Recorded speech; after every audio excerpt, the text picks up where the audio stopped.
আপনারা দেখছেন নিউজ 7 দিন বাংলা, আর আমি সঙ্গে অনুপ্রক্ষিত।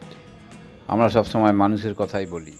আজ দিল্লির চিফ মিনিস্টার অরবিন্দ কেজরিওয়াল পদত্যাগ করলেন এবং নতুন মুখ্যমন্ত্রী হলেন আতিশি। এই প্রথম 15 বছর পর মুখ্যমন্ত্রী মহিলা হলেন দিল্লির। দেখুন পুরো প্রতিবেদনটি। রবিবার দিল্লির মুখ্যমন্ত্রী অরবিন্দ কেজরিওয়াল জানিয়েছিলেন দুদিনের মধ্যে মুখ্যমন্ত্রী পদ থেকে ইস্তফা দেবেন, আর সেই মতোই আজ মঙ্গলবার ইস্তফা দিলেন অরবিন্দ কেজরিওয়াল। আজ লেফটেন্যান্ট গভর্নর বিনয় কুমার সাক্সেনার কাছে গিয়ে তার ইস্তফাপত্র জমা দেন। মুখ্যমন্ত্রী মঙ্গলবার বিকাল 4:30 নাগাদ সাক্সেনার সঙ্গে দেখা করবেন বলেই বলেছিলেন। তারপর লেফটেন্যান্ট গভর্নরের কাছে ইস্তফাপত্র পেশ করবেন।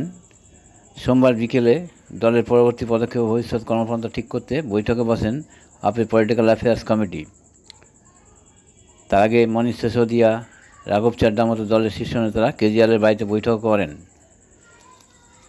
পরবর্তী মুখ্যমন্ত্রী হলেন আতিশি। प्रतिवेदन न्यूज़ 7 दिन बांग्ला। मेरे गुरु अरविंद केजरीवाल जी का धन्यवाद करना चाहती हूँ, जिन्होंने मुझे इतनी बड़ी जिम्मेदारी दी और इस जिम्मेदारी के लिए मुझ पे भरोसा किया।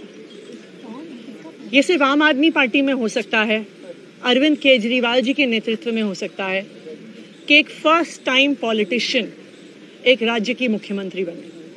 मैं एक सामान्य परिवार से आती हूँ।